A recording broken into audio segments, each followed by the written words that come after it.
Hey everybody, welcome to Vince on a Friday. It is so good to have you with us, the best audience anywhere. We have breaking news this morning, of course. The President of the United States announcing that the assassin, the suspect who's believed to have assassinated Charlie Kirk, has been taken into custody overnight. He's been captured. We've got the details ahead. And for those of you who are joining us live on Rumble, yes, we will carry this FBI press conference set to take place momentarily. So stay with us here. Stay locked in. We're going to have it all. Glad to have you with us this morning. I want to thank the great sponsors who do make this show possible each and every day and support conservatives like us, whether as a hedge against inflation or just sensible diversification. Birch Gold Group believes that every American should own physical gold, and they want to make it easy for you. Until September 30th, if you're a first-time gold buyer, Birch Gold is offering a rebate of up to $10,000 in free metals on qualifying purchases. To claim eligibility and start the process, request an information kit now. Just text Vince to 989898. Plus, Birch Gold can help you roll an existing IRA or 401k into an IRA in gold, and you're still eligible for a rebate in free metals of up to $10,000. Make right now your first time to buy gold. Take advantage of this amazing rebate of up to $10,000 when you buy by September 30th. Take care of yourself and your family. Just text my name, Vince, to 989898. Claim your eligibility today. Again, text Vince to 989898. Message and data rates apply.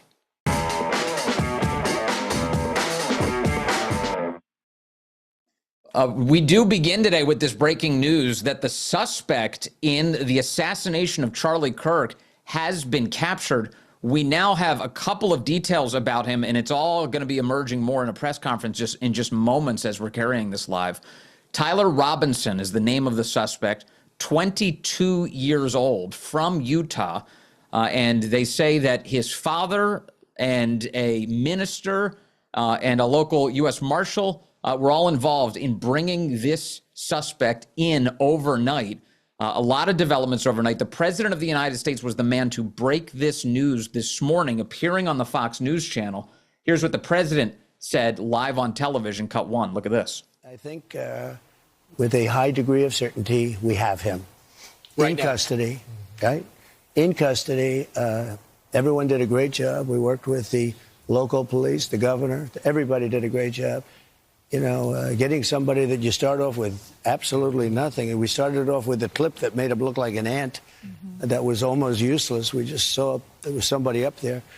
And so much work has been done over the last 2.5 days. You know, it's amazing, actually, when you start off with that and then all of a sudden you get lucky or talent or whatever it is. But, yeah, I think we're in great shape. Mr. President. And he's in custody. He's in custody. The president announcing that to that couch full of hosts on Fox who had no idea what he was about to say.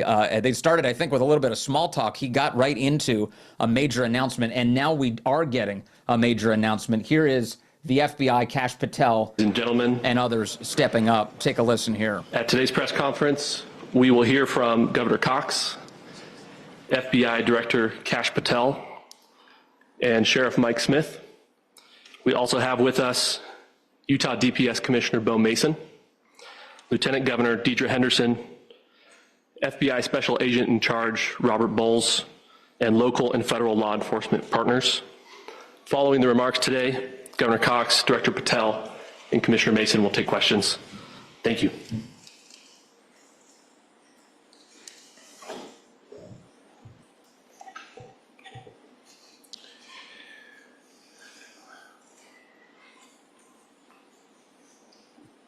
Waiting on remarks. Everybody's getting assembled here.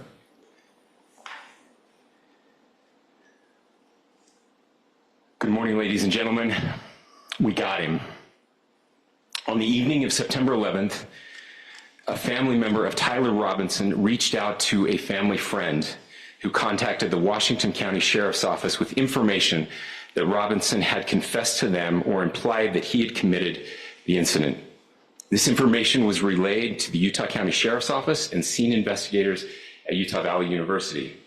This information was also conveyed to the FBI. Investigators reviewed additional video footage from UVU surveillance and identified Robinson arriving on UVU campus in a gray Dodge Challenger at approximately 8:29 a.m. on September 10th, in which he is observed on video in a plain maroon t-shirt, light-colored shorts, a black hat with a white logo, and light-colored shoes.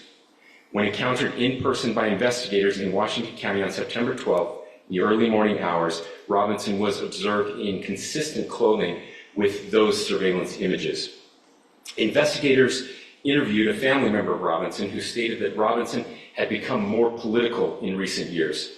The family member referenced a recent incident in which Robinson came to dinner prior to September 10th, and in the conversation with another family member, Robinson mentioned Charlie Kirk was coming to UVU. They talked about why they didn't like him and the viewpoints that he had. The family member also stated Kirk was full of hate and spreading hate. The family member also confirmed Robinson had a gray Dodge Challenger. Investigators identified an individual as the roommate of Robinson. Investigators interviewed that roommate, who stated that his roommate, referring to Robinson, made a joke on Discord. Investigators asked if he would show them the messages on Discord. He opened it and showed several messages to investigators and allowed investigators to take photos of the screen as each message was shown by Robinson's roommate.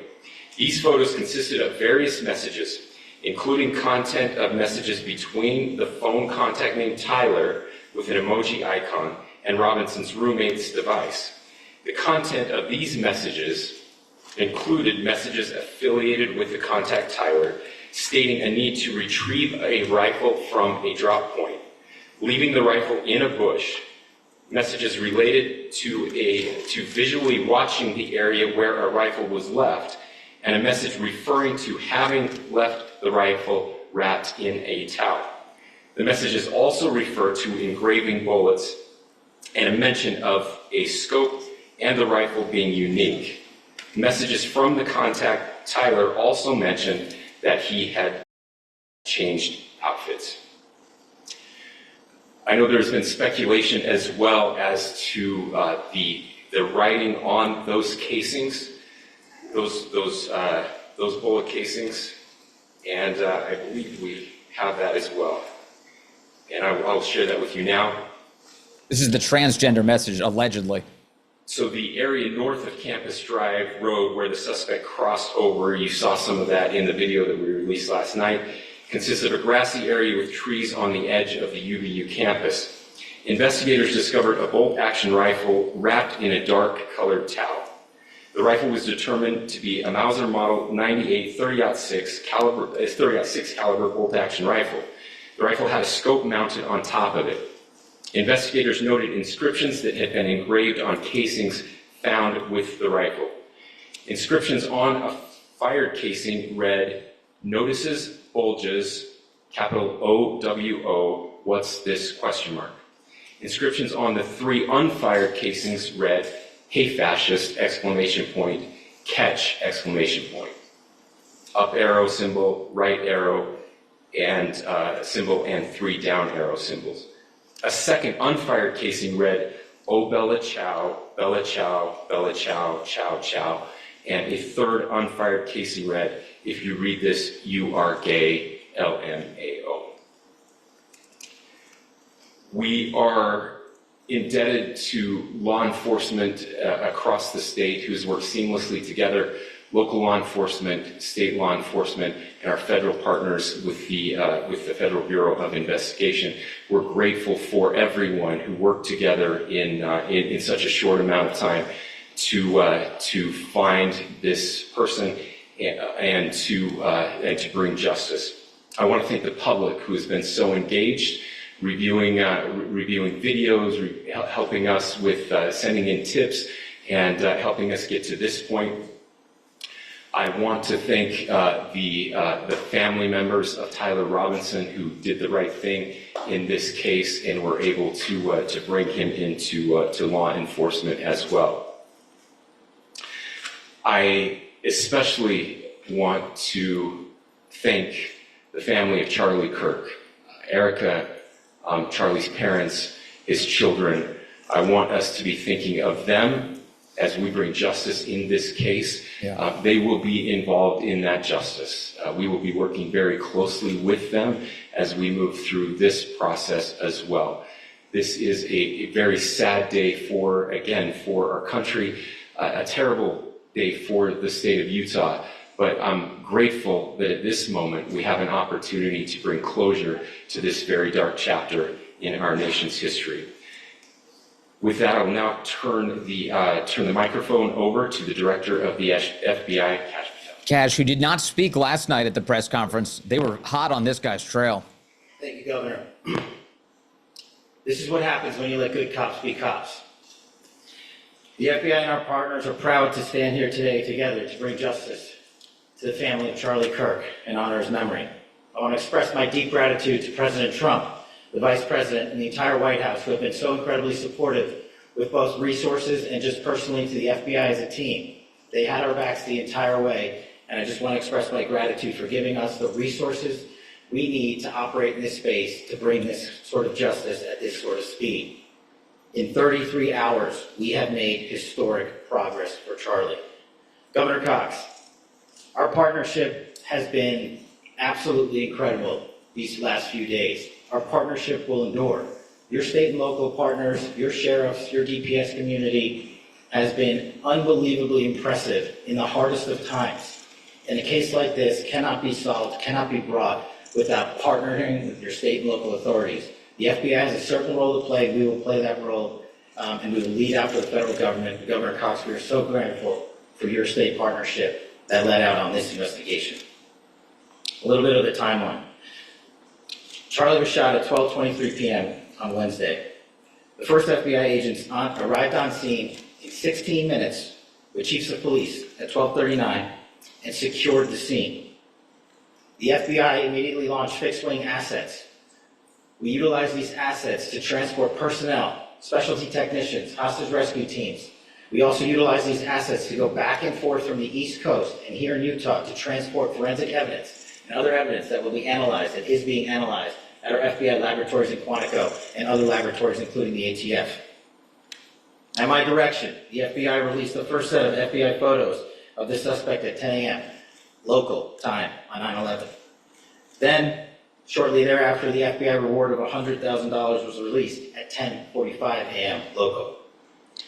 Myself and Deputy Director Bongino arrived on the scene at approximately 5:30 p.m. on 9/11. The governor led a press conference last night at approximately 8 p.m., where at my direction, the FBI released a never-before-seen video of the suspect. We also released new images to the public of the suspect. And just last night, the suspect was taken into custody at 10 p.m. local time. In less than 36 hours, 33 to be precise, thanks to the full weight of the federal government and leading out with the partners here in the state of Utah and Governor Cox, the suspect was apprehended in a historic time period. And I want to highlight what Governor Cox said. This would not have been possible without you, the media, and you, the public. That's why we went so public, so fast, and we're so transparent. We're committed to that transparency. The crime scene, just a little bit there. It is a large crime scene. State and local authorities, along with federal authorities, processed that crime scene quickly. And I even had the ability to walk through that crime scene and walk through the steps the suspect took to learn more about what was needed and what resources we needed to bear to create a full picture for the FBI and leadership back in Washington. Furthermore, thankfully to state and local partners, forensic evidence has been seized and continues to be garnered. Forensic evidence has already been evaluated at FBI laboratories in Quantico and state and local authorities here. We will continue to process evidence as we see it, as we collect it, and we will continue to deliver to Governor Cox and his team. Last night, we had a total of approximately 7,000 leads. 7,000 tips. As of this morning, thanks to your great work, we have over 11,000 leads that were called in to the FBI. And we are running out every single lead that we can. Amazing. Every one of those leads will be run out. The arrest is a testament to the dedication of good law enforcement being great and partnerships in law enforcement, which I've tried to highlight as my tenure as the director of the FBI. There is no better relationship for law enforcement than the FBI to partner with state and local authorities, and you've seen it here in these last few days. The FBI Salt Lake field office, along with our offices in LA, Phoenix, Denver, San Antonio, Las Vegas, Pittsburgh, Buffalo, our headquarters component in Quantico, all participate in the FBI. I want to express my deep gratitude to the employees of the FBI, the men and women, the evidence response team tacticians, the special operators, the agents, the support staff. You have done monumental work in historic time when the public, who had a right to demand such an expeditious solving of an investigation, the FBI answered that call diligently, critically important to our nation, and we delivered. And I'm proud to be their leader, and I'm proud to be the director of the FBI. This is a very much an ongoing investigation, as the governor said, and we will continue to work with state and local authorities to develop the investigation, to provide them the evidence they need for their ongoing prosecutions, and we will be here to answer every call they absolutely have, as long as it takes, for as long as we need to find and apprehend whatever suspects were involved in this crime. Lastly, to my friend Charlie Kirk, rest now, brother. We have the watch, and I'll see you in Valhalla.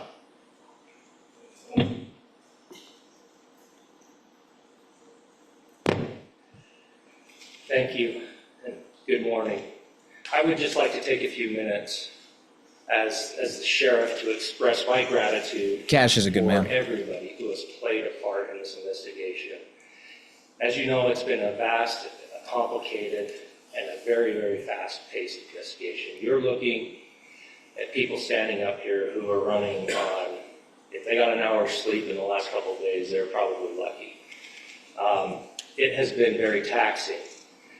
It has been so impressive, speaking on behalf of the local law enforcement, to see the cooperation that we've seen in this type of case. Across the state, sheriffs, chiefs, our state partners have stepped up and have come to the call on anything that we needed. Our county chiefs have been phenomenal.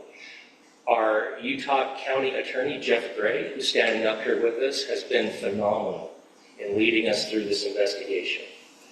I would like to thank the federal government for their resources, their assets. Our local team here, our FBI team, has been extraordinary in helping us work through this and bring this person to justice.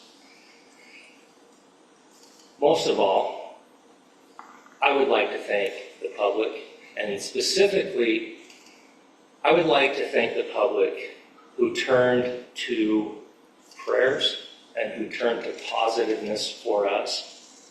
I would like to thank them on behalf of the law enforcement community, because we needed those prayers. That's what we needed to get through this. We needed your support, and you gave it to us. We needed your patience, and you gave it to us. And I would like to thank you for the Kirk family, because that's what they need, is your support and your prayers, and that will get us through all of this. So thank you, everybody, for everybody that has stepped up. We've had such a phenomenal response to this. Thank you.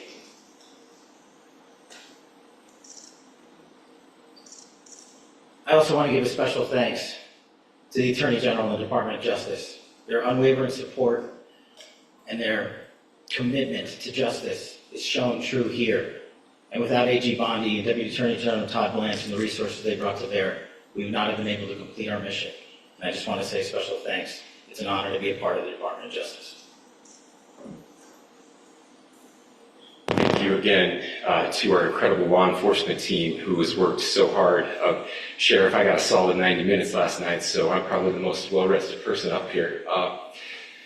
Ladies and gentlemen, I get the microphone, so I hope you'll permit me a moment just to share a few more thoughts about where we are and how This is Utah Governor Spencer Cox. Maybe a little bit of where we go from here. I don't want to get too preachy, but I think it's important that we, with eyes wide open, understand what's happening in our country today. I've heard people say, well, why are we so invested in this? There's violence happening all across our country, and violence is tragic everywhere. and every life taken is a child of God who deserves our love and respect and dignity. This is certainly about the tragic death, assassination, political assassination of Charlie Kirk. But it is also much bigger than an attack on an individual. It is an attack on all of us. It is an attack on the American experiment. It is an attack on our ideals. This cuts to the very foundation of who we are, of who we have been, and who we could be in better times.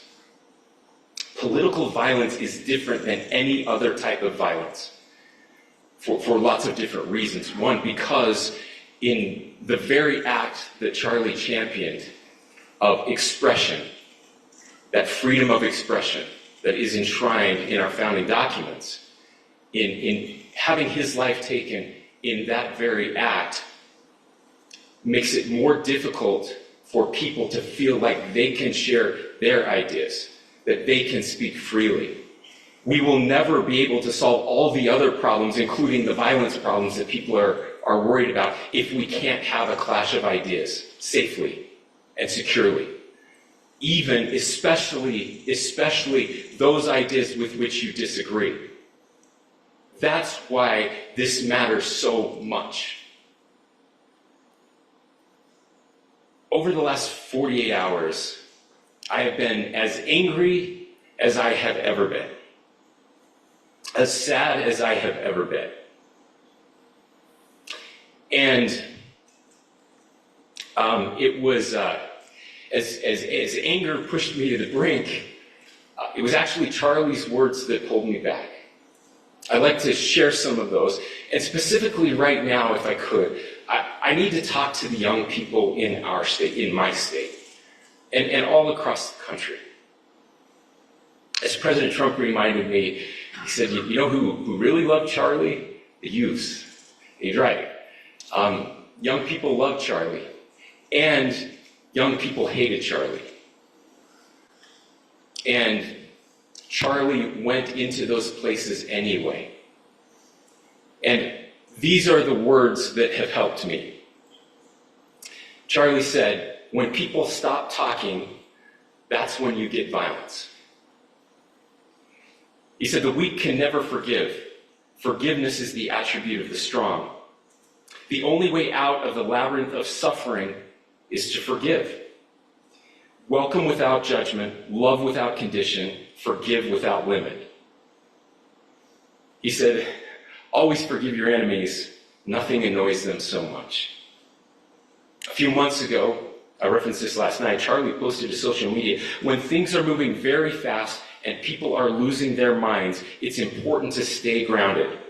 Turn off your phone, read scripture, spend time with friends, and remember, internet fury is not real life. It's going to be okay. That's the Christian take. That's the adult take. He then said, when you stop having a human connection with someone you disagree with, it becomes a lot easier to commit violence. He said, what we as a culture have to get back to is being able to have a reasonable agreement, where violence is not an option. Now, again, to my young friends out there, you are inheriting a country where politics feels like rage. It feels like rage is the only option. But through those words, we have a reminder that we can choose a different path. Your generation has an opportunity to build a culture that is very different than what we are suffering through right now. Not by pretending differences don't matter, but by embracing our differences and having those hard conversations. I think we need more moral clarity right now. I hear all the time that words are violence.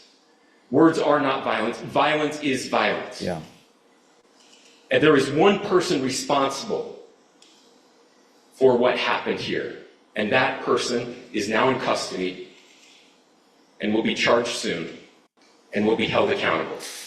We have to be careful here. And The yet left, though, has all of inflamed us these weak and have an vicious opportunity minds. right now to do something different. I want to thank my fellow Utahns. This bad stuff happens. For 33 hours, I was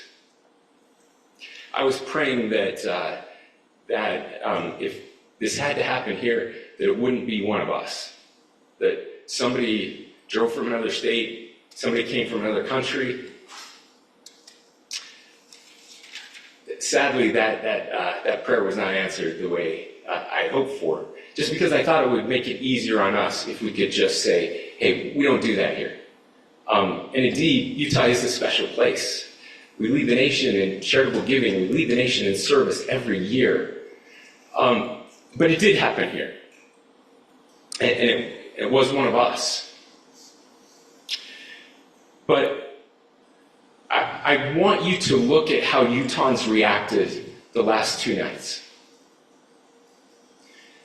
There was no rioting. There was no looting. There were no cars set on fire. That's right. There was no violence. That's right.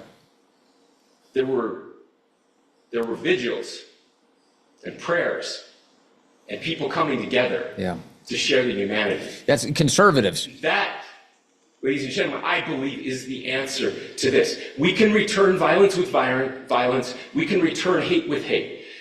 And that's the problem with political violence, is it metastasizes. Because we can always point the finger at the other side. And at some point, we have to find an off-ramp, or it's going to get much, much worse. Yes, that's right. But see, these are choices that we can make. History will dictate if this is a turning point for our country. But every single one of us gets to choose right now if this is a turning point for us. We get to make decisions. We have our agency. Yeah.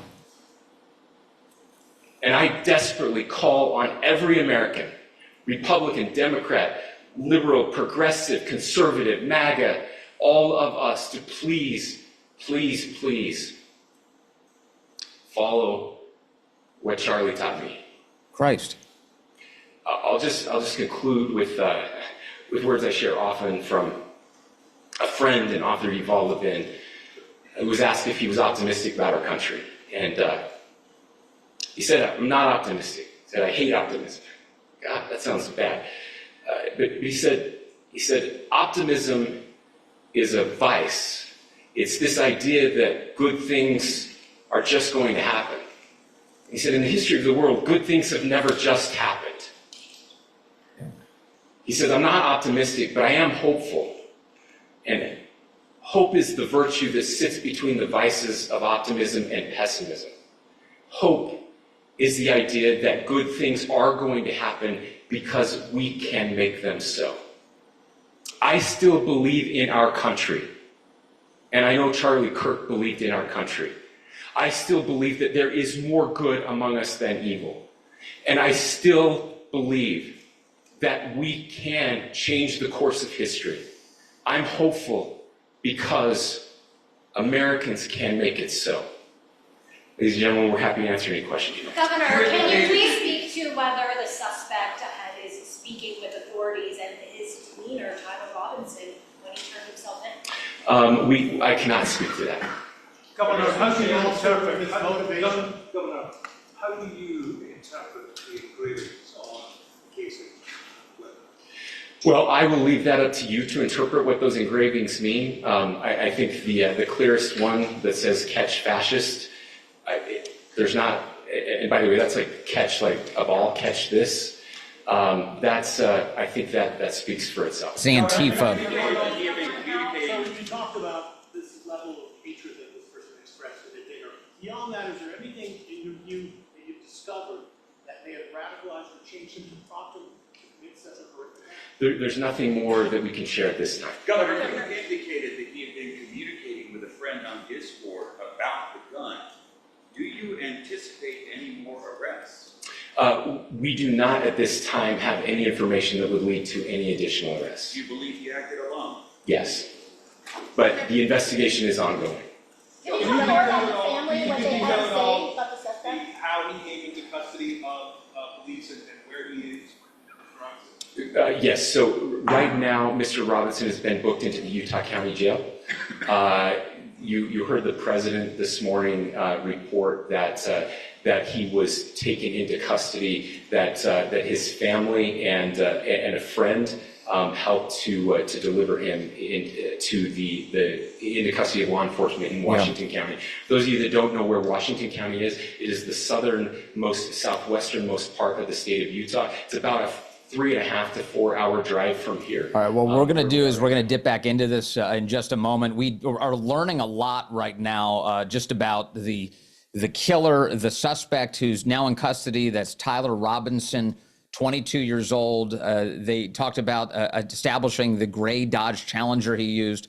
They talked about how they were tracking the clothing that he was wearing. He confessed to his father that he was the killer. The father was involved in turning Tyler Robinson in. That all happened transpiring last night, overnight. I can tell you that I know this morning that these guys definitely did not sleep last night. They were working throughout the night. Kash Patel, Dan Bongino working tirelessly over the course of the last 33 hours to bring this guy into custody. And again, in 33 hours now, 22-year-old Tyler Robinson taken into custody as the suspect in the assassination of Charlie Kirk.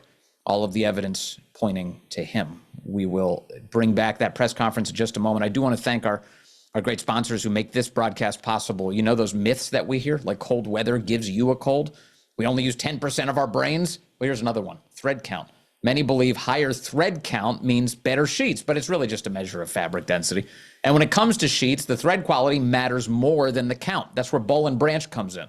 I've been sleeping a lot better on my new sheets. They use the highest quality organic cotton, making them soft and durable. Plus, they get even softer with every wash. It's more than the number of threads. It's about comfort and long-lasting quality. So if you're looking for sheets that combine luxury and durability, Boll & Branch is the way to go. Your sleep will thank you. Feel the difference an extraordinary night's sleep can make with Boll & Branch. Get 15% off plus free shipping on your first set of sheets at bollandbranch.com/Vince. That's Boll & Branch, BOLLAND, branch.com/Vince to save 15% and unlock free shipping. Exclusions apply. Visit bollandbranch.com for details. Also want to thank Patriot Mobile for sponsoring this program and supporting conservatives, supporting the very ideas that we are trying to advance every single day, regardless of how the left feels about it. You know, I realize there are a lot of choices out there for cell phone services. Patriot Mobile, they're fighting for us. They fight for the things that we believe in. They believe freedom is worth fighting for. And they're leading the way in the technology race as well. Patriot Mobile is one of the only carriers with access to all 3 major U.S. networks. That means exceptional nationwide coverage, along with the ability to have multiple numbers on different networks, all on a single smartphone. That's what I have, thanks to Patriot Mobile. Total game changer. They have unlimited data plans, mobile hotspots, international roaming, internet backup, and so much more. Switching? It's easier than ever. Activate in minutes from the comfort of your home. Keep your number, keep your phone, or even upgrade. It's time to make that switch today. Go to patriotmobile.com/Vince or call 972-PATRIOT. Use that promo code Vince for a free month of service. That's patriotmobile.com/Vince or call 972-PATRIOT. Right, let's check back in here on this press conference, what they've got going on, because we are learning a bunch of new details. This man has been captured, taken into custody. Thank goodness. A little bit more from Governor Spencer Cox here in Utah. Clarify that the release of those enhanced images at 8 p.m., the timeline that Director Patel gave us, led to the arrest at 10 p.m. Is there a direct connection between those two events? I cannot comment if there is a direct connection or not, but all I can say is that that through some process, the family came to know that this had happened. One more thing, Governor. Could you just clarify the clothing issue you mentioned earlier? Was he changing outfits? Correct. Could you just clarify this? Yes. So when he's first spotted on campus, he has different clothing on, and then he changes clothing on the roof, and then changed back into that clothing at some point, so that when he was apprehended, when he was arrested, the clothing matched the clothing he had on before the shooting here at UVU. Last question here. You said that the suspect was from Utah. Can you kind of tell us a little bit more about where, and was he a student here at this university, and is there any history of mental illness? Yeah, I don't have any information on the mental illness part. He was not a student here at UVU. He was living and had lived for a long time with his family in Washington County. Thank you, everyone, for your great work in getting this information out. I would just say, process-wise, this may be important. I know many of you aren't familiar with the process in Utah. I think it's important that you understand that. Basically, we have 3 days for charging documents to be filed.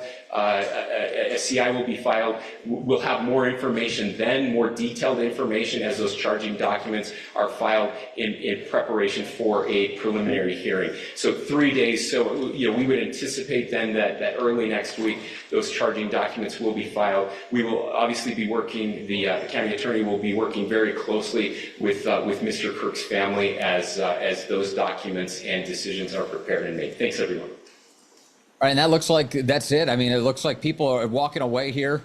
The various authorities, to include Kash Patel, you see him there, the FBI director, walking out, and that's a big hearing. We were kind of on the lookout for the FBI deputy director, Dan Bongino, who's obviously very involved in all of this. He went yesterday to visit the crime scene, and as clearly things were winding towards this big event, which is that this shooter, this suspect, has been taken into custody. And we do have some of the mug shots. Well, a couple things. Tyler Robinson, as I pointed out, confessed. That's a big deal that they have a confession. Additionally, the mug shots here of the assassin have been released. This is Benny Johnson who's sharing this. You get multiple mug shots of the guy released. They're taken into custody right away, and they've got him. I do want to remind you that there's an element to this, which is there were a lot of people sharing artificial intelligence generated images that were allegedly, the claim was that they were cleaning up the shots, that they were like, oh, we've enhanced the shots. The effect of that AI stuff was not to enhance the shots. That's what we call generative AI. It just invented faces for the guy. And if you compare now the actual mugshots to some of that AI generated garbage, you'll realize that that's exactly what it was. And I hate that because it misled people into believing that, okay, I got to find somebody who looks exactly like this. And that's not what it was. In fact, here's a guy who literally tweeted out the comparison. I mean, look at this thing. The generative AI does not look like him at all. And that's because people were literally just generating artificial intelligence images. It just doesn't work. It's not going to happen. So just to give people some clarity there. And also to try and to stop any conspiracy theories from being born out of the generative AI being like, that's a different person. Well, yeah, no kidding. It's a fake person. It doesn't even exist. Okay. We've got a lot of things that have happened in the last 24 hours. Obviously, the President of the United States just revealed all of this morning on the Fox News channel. He revealed, yeah, we've got a suspect in custody. And here's the president detailing some of what we just heard, cut to, about a minister and the suspect's father turning him in. Take a listen. Here's the president. Essentially, somebody that was very close to him turned him in. And that happens when you had some of those good shots. Somebody is going to say, whether it's a parent or whatever, I'd rather not say right now. They're going to announce it today, sometime later, probably talk about that. But somebody close to him turned him in. They said, whoa. It's interesting where we had very good pictures, but not great, not perfect. And when you look at it, what happened is somebody, and this happens a lot. It happened with the crazy Boston bomber. It happened with others. Somebody that's close recognizes even a little tilt of the head, which nobody else would do. And somebody that was very close to him said, that's him. And essentially went to the father, went to a U.S. Marshal, who was fantastic, by the way. And the person was involved with law enforcement, but was a person of faith, a minister. And brought him to a U.S. Marshal, who was fantastic. And the father convinced the son, this is it. I hope the church of that minister gets the $100,000 reward from the FBI. Wouldn't it be amazing if the capture of Charlie Kirk's assassin led to a church receiving $100,000 as a reward for that capture. I think that would be the most appropriate course of action. We'll see what happens with that. But there's the president of the United States saying it was a minister of all people, God bless him, being involved in this and figuring out, okay, who are we dealing with here? This is why we've seen so many requests to the public in the last few days. You heard from the FBI director, Kash Patel, in that press conference saying that they received tens of thousands of tips from Americans like you, like us, who were just trying to figure out ways to help, who were combing through the digital data, who were there on the scene, who had videos on cell phones, who knew that guy looks like somebody I know. People sending in thousands upon thousands of tips. In other words, the nation rallied to Charlie Kirk's defense. The very same people who all across the internet and all across our country fought so hard to get President Trump into office now on multiple occasions, fought so hard to track down and capture Charlie Kirk's killer. And this morning we have the good news that in just 33 hours, they now have this man in custody. If for any of you who are out there who played any role whatsoever in helping the FBI bring this to an end, God bless you. Thank you. We can see it's paying off, and this is the pursuit of justice now for Charlie's family and our country. The governor, Spencer Cox, and of course the president of the United States this morning, he reiterated this point. They've been saying that what needs to happen here is the death penalty, and I can't agree more. We need the death penalty in this case for this man and for what he did. And in Utah, they have on the books firing squads for the death penalty in Utah. If there's ever time to use firing squads, it would be here. Get a speedy conviction. The guy has already confessed. They say the confession was made to his father. Let's see what authorities can get out of him further, or what they've already gotten out of him. But it needs to move quickly. It can't drag on. The president said this morning on Fox that this thing can't go on for 3.5 years before the trial even begins. The country needs to see consequences now for this type of disruption to our civic life, for this type of attack on our Constitution, on our republic, and on the people who express these ideas. And I heard Spencer Cox lay out all of the ways that Charlie Kirk was attacked, not only Charlie Kirk the man, but the ideas that he was expressing. And let me add one other that I didn't hear him say with clarity, but perhaps he did, but I'll just say it here.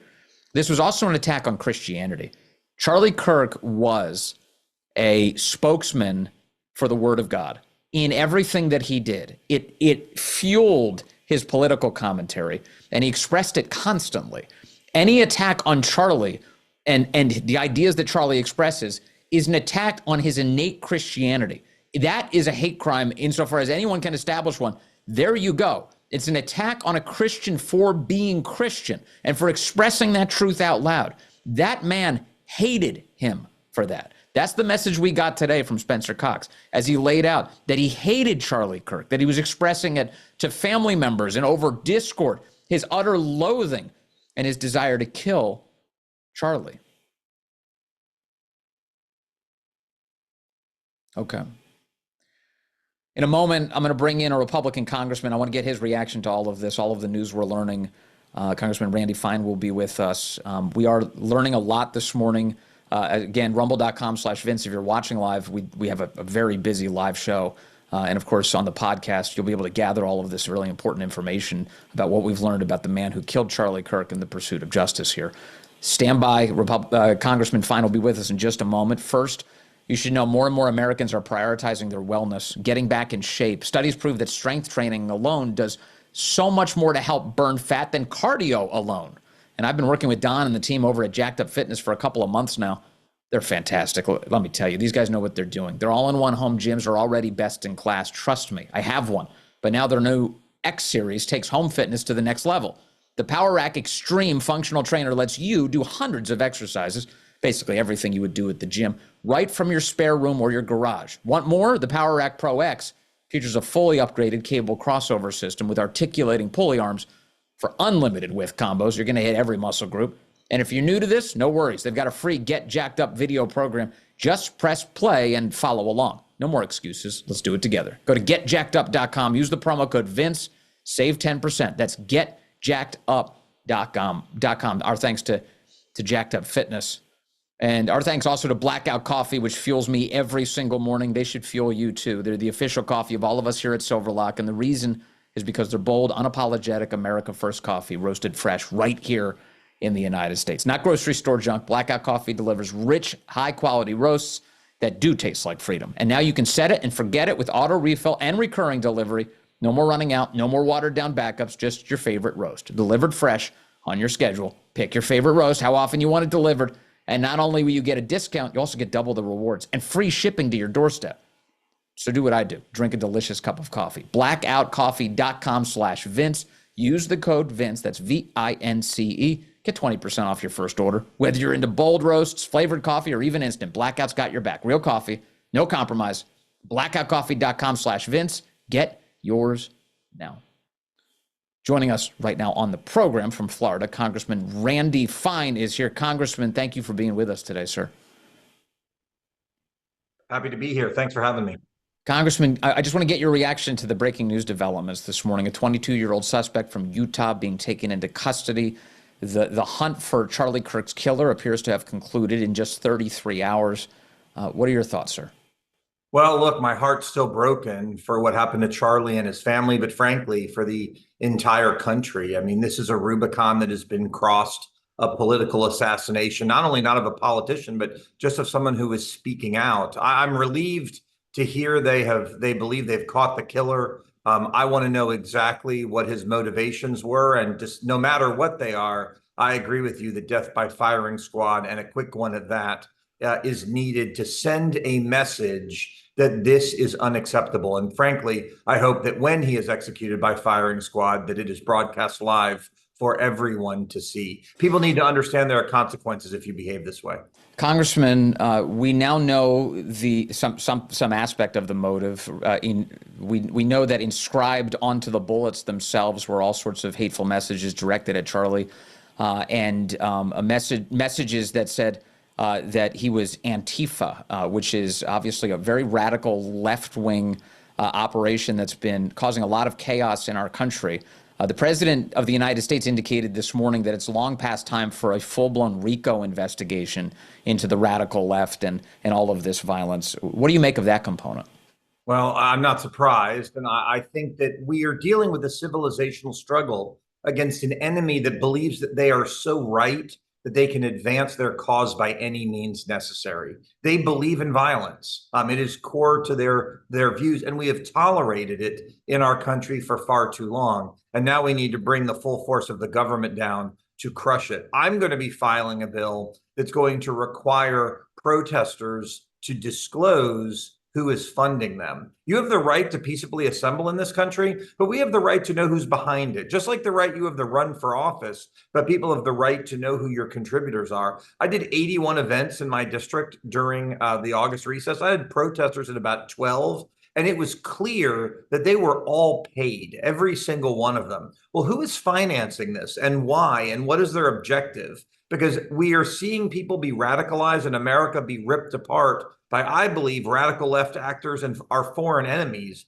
And I think you end up with what we saw with Charlie Kirk. What role do leaders on the left have in the violence that we're seeing? Governor Cox was making, I think, a relevant and good point, which is that words themselves are not violence. But we've seen a lot of leaders, establishment leaders on the left, who very routinely have told the most vicious of lies and inflamed some of the weakest minds on the left into these horrible acts of violence. Well, that is the problem. You know, when they call people like me Hitler, if you believed someone was Hitler, you probably would be doing the world a favor by shooting them. But that's why you don't call people Hitler who aren't. And so the problem is that you've got this radicalization on the left from many of those leaders that send signals to these lunatics that they should take this action. I don't believe that anyone that I served with, even the lunatics on the left, want political violence. But what they don't understand is that when they say these things, they're inspiring their people to behave in it. And I think that is where they bear responsibility. They can't say don't engage in political violence, but that guy's just like Hitler.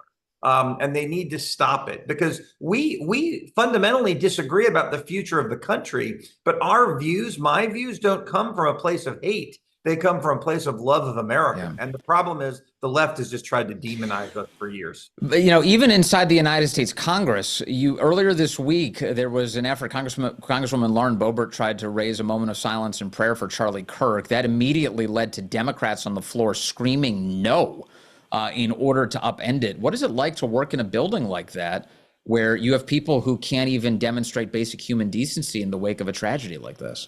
Well, I mean, just so you know, we actually did have a moment of silence, and everyone did participate. And Lauren's comments came after that was over. But I will tell you, whereas we were in tears on our side of the room, it sort of felt generally like another day at the office for Democrats, and not for all of them, but for many of them. And I don't know that they understand the impact of this. When you can't settle your differences with words, you're going to settle them with guns. And this has happened in our history before. The American Revolution is a great example of it, where subjects couldn't agree and we devolved to violence. They don't understand what they're doing. Right, and that's what Charlie Kirk was trying to stop. He didn't want revolution. He wanted the country to come together in dialogue. But just give me some clarity on this. So there was a moment of silence in the House, and everybody was quiet. But then Congresswoman Lauren Boebert, as I understand it, she tried to raise. Are you telling me another moment for prayer? And it was at that moment Democrats were like, "No, we've already done enough. We shouldn't engage in another moment." So the sequence was the speaker from the rostrum asked for a moment of silence. Everyone, you couldn't hear a peep. Everyone participated. As far as I could tell, it's a big room. Right. Everyone stood up, gave a moment of silence. When that was over, from her seat, not near a microphone, Lauren yelled out and basically said, I want us to say a prayer, like not just a moment of silence. She wanted a prayer. Okay. I don't know if she was going to give the prayer, if all 435 people were going to give a prayer. It wasn't really clear. And then the Democrats reacted badly to that. That's insane. Why would they do that? I mean, what's the point? It's like, so somebody raised a prayer, and do they not even realize what that looks like? It looks like you just don't care, which is, of course, that's the impression you leave the rest of us with. Look, I would say we had just found out literally minutes before that Charlie had died, and feelings were very, very raw, and you would hope that people would have some grace in that situation. I didn't know him, but many of my colleagues did and considered him a friend. Yeah. And he died in the most horrific way possible. And it would have been nice to see some more grace extended in that moment. 100%. Congressman, what do you anticipate for our country in the wake of all of this? Well, I'm very concerned. I am not optimistic. I mean, again, we have had effectively 2 civil wars in this country where people could not settle their differences with words. The American Revolution was a civil war between British subjects that our side won. And obviously the Civil War, 80 years later, came from that same inability to resolve our differences. Yeah. I fear that is where the left is. I saw some polling results that said a majority of Democrats do not feel badly when people they disagree with are killed. And that's very, very troubling. And I think we all need to be afraid for the future of our country, because I don't know how we climb back from here if the other side is not willing to absolutely and totally repudiate it. Now, some have. I mean, I even watched a video by Bernie Sanders, of all people, who was very clear and forceful and said, this is not okay. But I think then I saw a video from Ilhan Omar where we got a lot of, well, he didn't like Juneteenth, sort of implying that, you get what's coming. And so I think we have a problem. Democrats. And we've been describing this accurately as an assassination culture that exists on the left. If a majority of your base could excuse, as they said earlier this year in a poll released in April, 55% of their base said that they would excuse the death of Donald Trump in an assassination. 48% said the same about Elon Musk. You clearly have a rampant assassination culture that needs to be stopped. And the reason people arrive at that is because their information sources keep dumping this kind of poison into their minds. And I wonder, Congressman, what can be done about these major media operations who keep telling these lies at the expense of human life in the end? Because You know, look at what happened with Fox News. Fox News was sued over some dispute in the 2020 election. They paid the biggest settlement in media history. Why isn't NBC being sued into the dirt for what they say on their air? Well, actually, it's more than lies. Sometimes they are telling the truth. So they will say, for example, that people like Randy Fine oppose what I call the butcherization of children. That's the truth. I do oppose that. The problem is they believe that they are so right in their views that violence is legitimate. That is what we are dealing with. Is a ideology that believes they are so morally superior that advancing their view by any means necessary is acceptable. And so the issue is not telling the truth or the lies. The issue needs to be you can't kill people that you disagree with. Their views are legitimate too. And by the way, the most you can say is they may be delusional, but you shouldn't be able to say you should then kill them. And they do believe that. Many, not all, but many of them believe that advancing their ideology by any means necessary is acceptable. And that's how you end up with people getting killed. It's also a sign of the weakness of their argument. They don't want to have Absolutely. one because they know they'll lose. Congressman Randy Fine, thank you for joining us today. I know it's a busy breaking news day. Appreciate your contribution to it, sir. Happy to talk. All right, there he is, Congressman Randy Fine from Florida. Glad to have him stop by today reacting to this. Congressman Fine, for those of you maybe joined us a little bit into the interview, he started it by saying that he agrees that there needs to be a firing squad execution for the suspect in the assassination of Charlie Kirk. He also said that that firing squad should be televised nationally so that the country can see that there are consequences for this type of attack on our republic. We've got a lot, through the weekend, we'll learn a lot more about the details here about the man who went after Charlie Kirk. But I want to end today not on the killer, but instead on the hero of our story, Charlie Kirk, the man who has done so much good for this country and has gone way too soon. Yesterday, we had this imagery, cut 3. This is J.D. Vance escorting Charlie Kirk and his body back to Arizona. J.D. Vance is a United States Marine, now the Vice President of the United States, joining these members of the military, the Air Force, carrying that casket to Air Force 2 for a very dignified transfer of remains for a very dignified man, Charlie Kirk. Charlie's body arrived in Phoenix, Arizona yesterday. Play cut 4 here. Take a look at this. This is the family arriving yesterday in Phoenix. 2409, runway 26 to the line. Clear line 26, Southwest 5665. Welcome home, Charlie. You didn't deserve it. May God bless your family.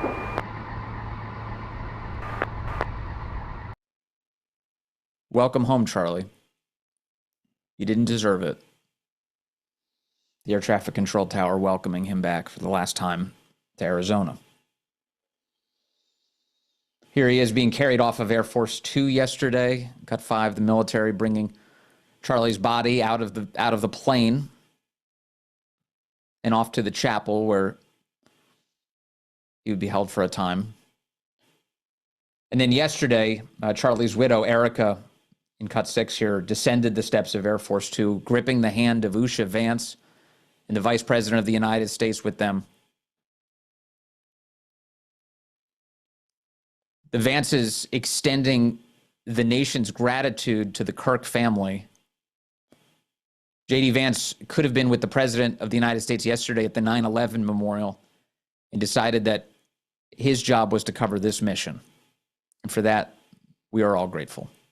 Thank you to the Vice President. Thank you to the President of the United States.